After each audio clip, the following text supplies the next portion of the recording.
Ephesians chapter 3, verse 7 through 9. I'm laughing because I thought she was stretching her arm first. I didn't know if it kind of speaks or what.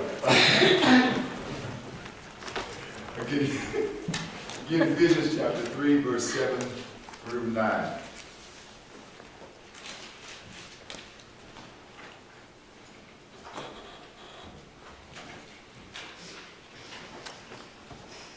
We're going to talk about the purpose of the mystery.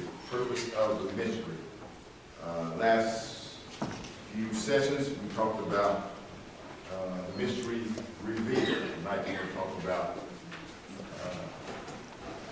the purpose of the mystery.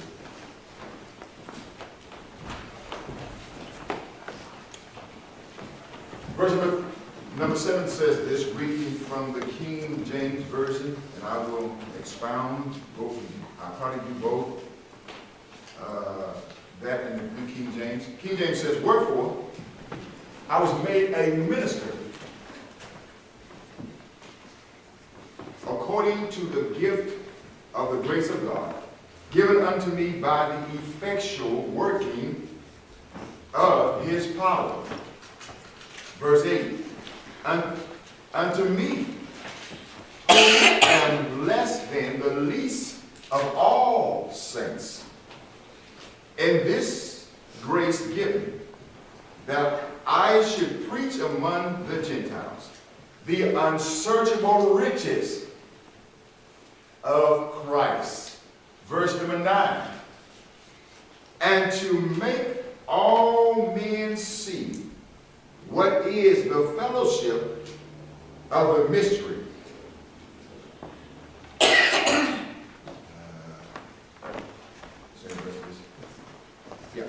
Mystery, which from the beginning of the world hath been hidden or hid in God, who created all things by Christ Jesus. Let's dig. Let's dig. Watch what Paul says from the King James. So it says, whereof I am made a minister. Let's stop right there. And the New King James says, of which I became a minister. The first question I want to ask this portion of the text is, what is a minister? Ah, come on, talk to me somebody. Exactly. Now, since y'all said that, no, I'll get along. Not yet.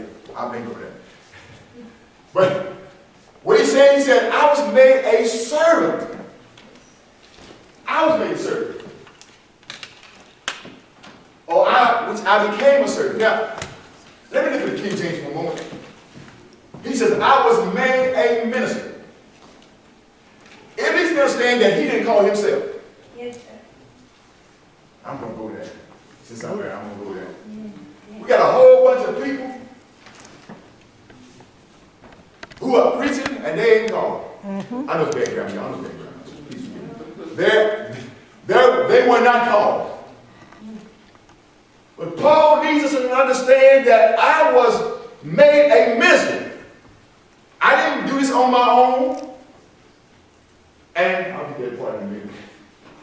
I was going to go somewhere, but not yet. I'm trying to run myself too fast. I was made a minister of Jesus Christ. I didn't call myself. I didn't call myself. And that's what's wrong with this age or this time or this world. Is everybody see these preachers on TV and they look like they're with all this prestige and some of them don't know what some of them been through to get to where they at. It means something to be a minister of Jesus Christ. It's not about a title. As you all said, it's being a servant or to serve God's people. Right. Ooh. Watch what he says. The rest of it. He said, according to the gift of the grace of God, according to the gift and the grace of God. Again, I didn't make myself. It was only through God, God's grace, God's mercy, that I am a minister.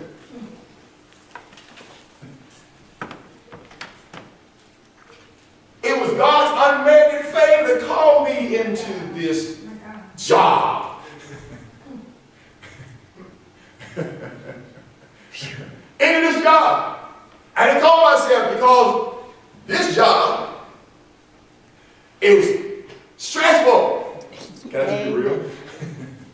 This job is serious business. Yes. This job is not to be taken lightly. I just met some people. You can video this right. You can video the late people on it. I don't get it, sorry. I just met some people because if you don't call them by their title, they get upset. But I look at Jesus Christ, he didn't get mad if they didn't call him the Messiah or whatever. He teaches us humility. And that's what's wrong with the preachers today, is they want to be recognized and be all that.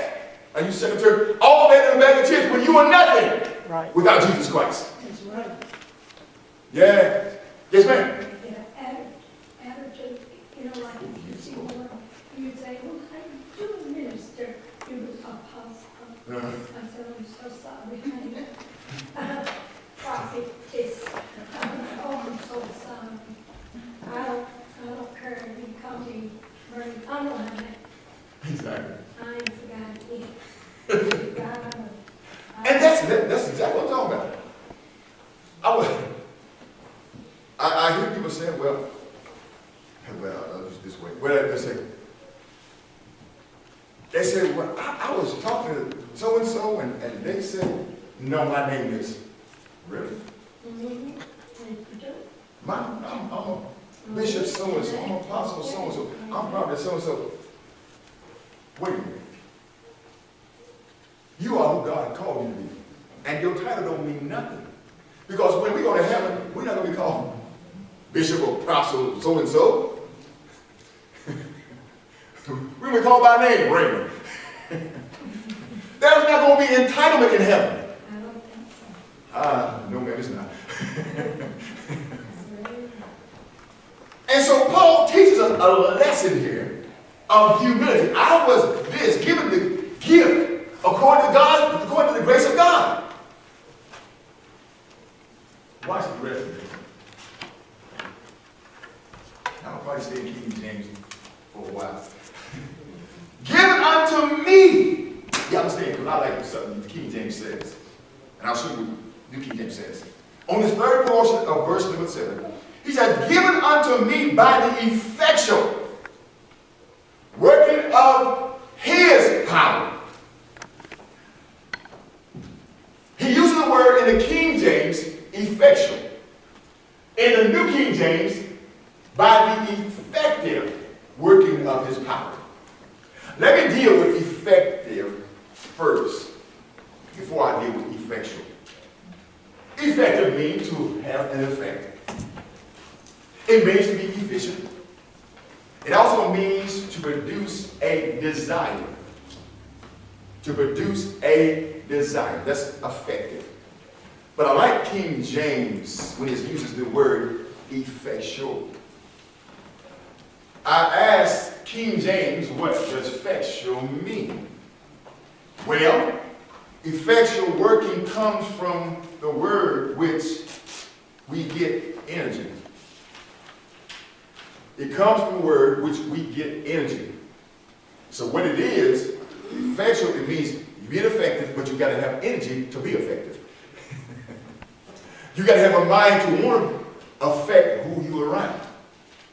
Ooh, in a positive way to be effective and effectual with energy to draw other people to Christ. It says effectual working of his power. Yes. Of his power. His Paul, what's Paul? Paul is taking all this off of him and putting it on God. He says, of his workings, his power. And if you use the word power in the Greek, it means dunamis or dynamite. It means that the dynamite power of God. Working power. His power is working in me and working through me to be effective or effectual with energy to affect somebody else. Right, right. Our lives should, even if we're not a bishop or lay person, our lives should affect somebody in a spiritual, positive way. Yes. There's too much negative in the world as it is. We have got to affect people in a positive way with positive energy. Yes. Oh my goodness. The same God who gave Paul the tremendous responsibility to reveal God's plan to the world also performed this act purely out of his grace and promised to give the ability. He didn't have the ability. We don't have the ability. It's the ability God gives us through him. Yes. We don't have the ability. Right. It's God's ability. It's God's ability. Watch this. The ability and the power necessary to carry out the responsibility that God has given us. Yeah. God has given us the responsibility. Now watch this. I'm going to really take myself ahead of myself, but it's all right.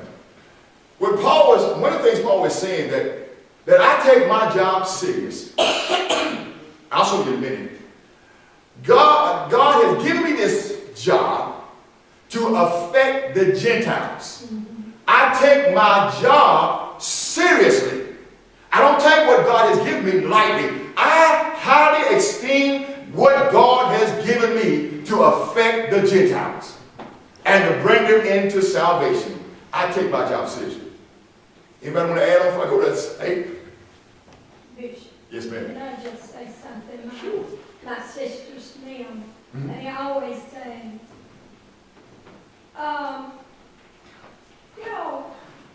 see, we don't have it like Nisi. The other day I told them, I said, you pray for your own home. God, I'm just saying. There's nothing different about me. The same power that you saved with, she saved with, every one of us saved with, it's the same Jesus Christ. They're giving us all the same thing. Salvation is salvation.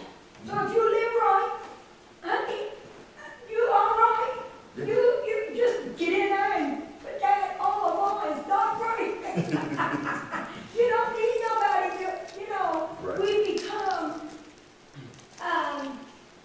see, Apostle, yeah, I'll be going too far, so I'm not going no, But I'm gonna be quiet. I want to connect something with what you just said. I want to connect something you just said. And I think it's real good. Some people, and I'm going to get to that in a minute too, but since you said I'm going to go there. Oh, that's No, you're good. You're good. You're good. You're good. Is we try to characterize ourselves as being like somebody else. We are unique in who we are. oh, yeah. Be the best version of you. Oh, boy. Because when you're the best version of you, God can use you in who you are. Yeah. And we try to really demean ourselves because we're not like somebody else. Or we're, how will I use this? I'll use you. As God uses her, and he'll use me that way, so I demean myself because he don't use me like God uses her. But God has given me on my own unique way, my own unique gift, and I'm going to be thankful for the gift and the uniqueness of the gift that God has given me. Praise you, Jesus. Because he still wants the glory. Oh, yeah. Oh, he get the glory. And I think the world has got us in a place like it, even in the natural. And so then it has creeped into the spirit realm. And so if we're not like so-and-so, we feel less than we should. But I want to encourage somebody tonight, be who you are. Be the best version of you. You can't be like somebody else. God did not create you to be like somebody Huh? Okay, don't use it, you said that. Say what you said. I said even twins are different. Even twins are different. That's two right there. They are different. They are unique in their own way. That's true. And when you said I thought about my granddaughter. Yes. They are totally different. They are like night and day. And they're so young they don't care. I had them the other day. And I had them outside. It was good weather outside. One is so dainty. I won't say which one it is. One is so dainty. And one just don't care. They just go out, all out. They're totally different. Totally different in their ways, but right now they are anyway. They're so glad they are who they are. Yeah. They're almost two. And they're so glad who they are. And they don't care to be like the other one. Yeah. Oh, Yeah. So I thought so I put that there. Anybody else? Yes, ma'am. I was just thinking about the power of saying basically that the power that it talks about right here is freely given. Mm-hmm. And by it being freely given, we were saying sometimes, people feel like, I may see, I'm just going to use the person, unless you don't mind. I may see the power of Sister Ross. I may see it. And I may be in her presence where I feel it. And I may desire, maybe not what she has, but more like, Lord, do for me too. yes. But I began to realize that if God allows you to feel the power of someone else, it's freely given to you also. But it's how you believe. You have to believe. God, it may not cut like her, it may hit her where she just stand there and take the power, but it hit you and you out on the floor. But the thing is, are you going to be willing how he give you the power? Are you going to accept the way he give you the power? Yeah. Sometimes you want to choose. I'm going to just like the wall. She's in one spot, never move. Even if it's really strong, you like, oh, she. But when it hits you, it keep hitting you, and you out, and you like, well, I ain't what I wanted. I wanted to the wrong thing. You can't be choice. I just thought about that. Pick and choose. Yeah, you can't pick and choose. I just thought about something, and you correctly, Evangelist Ross. I remember she testified, she talked about how to use that in that way. I remember she talked about when she was, correct me if I'm wrong, seeking for the Holy Ghost. You wanted a certain way? Yeah, okay. She wanted a certain, she wanted a certain way. But God had her, it hit her, was roll. Rolling. Roll under the bitches, pews. I didn't get this from God's dad and Rolling out, rolling out. to be honest, I didn't want to get it. I want to be dignified with it. And I did not want to get it on the floor. And so I wanted to stay in my particular spot. I got it. Like the Lord wanted you to get it. Absolutely. When you are receptive, it's not going to hit you like you want it. It's going to hit you where he wants to hit you, and that you be blessed. Oh, Lord have mercy. Yes, ma'am.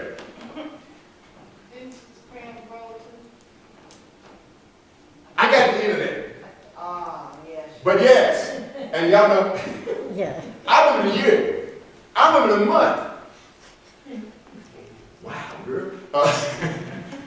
October, we had a revival school. We used to have revivals 2 weeks.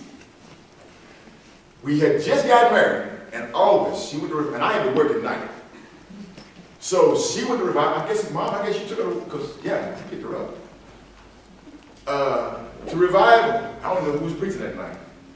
And I know how Pam was, she was like my mother,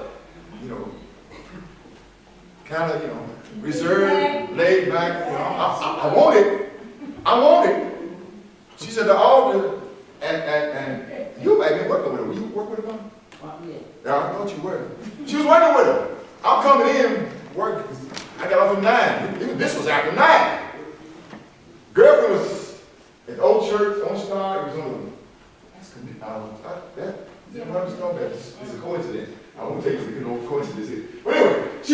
right hand side, as I'm standing like this, she's on the right hand side, and just rolling.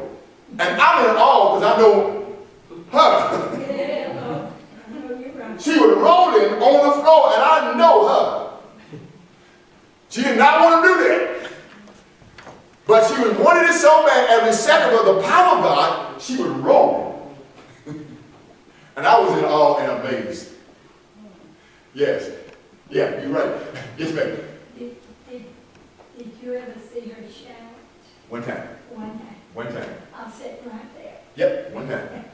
One I time. used to sit at those spots, on, you know, and At least you said it. Let me say something. I'm going to move on.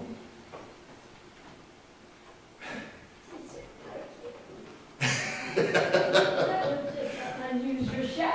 Yes. Yes, it was. It's funny now. It was funny then, too. People will, let me say this, because you said something, you said shout at one time, it brought something else to my mind. People, years ago, if a person spoke on it one time, they said it didn't happen. Didn't say that. Oh, no. I remember so well the late Bishop Ross Sr. said this. He said if they got it one time and they live a life, they got it. Yes, Lord. And I think he said, y'all stop telling people they ain't got it. Amen. Sure. And when you said it, it brought that to my mind. Lord. They may only speak one time. Does not mean they don't have it. No, Lord. Because the Bible says a tree is known by the fruit that it does bear. Come on, talk to me somebody. Yeah. Yeah, people with me. Much. I want to say something that, no, I'll leave that alone. I was going to talk about my father, but I'll leave that alone. We know she had it because her lifestyle. Oh, Right. it's Yeah. God. Not that she was white, not saying that. In the Right. But Yes. she, No. Yeah. for her, you know, Yes. Attitudes or everything. Mhm. She was godly, a I like godly her. woman. Yes, yes. If you had a picture today. Godly woman. Yes, ma'am. Right. Anybody else? You talk to me somebody. Anybody? Go ahead. It all goes back to what y'all were saying at the very beginning, it's a uniqueness you, Yes, of how God blesses and uses Yes. you yes. and everything. It's the same anointing, the same power, Same. Mhm. but it works with us differently. Yes. That's why all of his disciples, his beginning disciples, they were all different. Some were loud, some were quiet, Mhm. you know. Yes. So it uses you. Mhm. The way he created you. God is God. If he wanted several Raymonds, he would have made them all Raymonds or Cynthia's or whoever. You know what I'm saying? Exactly. Because he's God. He can do anything. So if he wanted a replica, he could have made them all that way. Yes, But that ain't what he wanted. exactly.